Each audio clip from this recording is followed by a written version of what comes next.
Nagdasal si Nehemias para sa kanilang mga kaluluwa. Kung mali si Nehemias, ibig sabihin, kung mali tayong mga Katoliko na ipagdasal ng mga patay, ibig sabihin mali din si Nehemias. At kung mali si Nehemias, mali ang lumang tipan. At kung mali ang lumang tipan, mali ang Biblia. Kaya kung iba to sa inyo ng ibang relihiyon, bakit niyo pinagdarasal ng mga kaluluwa ng mga namatay? Matagal ng gawain yan. Itinuro nga yan sa mga propeta. Sino kami para hindi ipagdasal yung mga mahal natin sa buhay na namayapa na? Dalawa, sa Maccabeus. Si Maccabeus ay nagdasal din para sa mga patay niyang kasama. Dati ko nakipaglaban sila. Pulo-pulo to, mandala na ni Maccabeo, ng mga Maccabeo.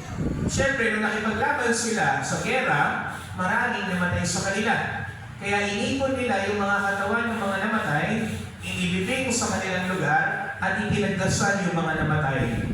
Sa 2 Maccabees, chapter 12, 44-46, naniniwala siya na ang dasal ay makakatulong na mapalaya ang mga kaluluwa mula sa kasalanan.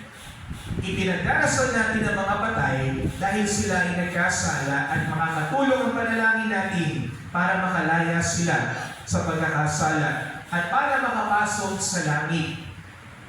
Na nagmumungkahi ng konsepto ng purgatorio kung saan nalilinis ang kaluluwa.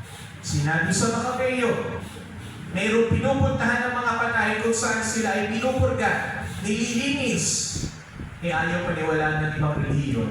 Pero tayo, mayroon tayong pinaniniwala ang purgatorio.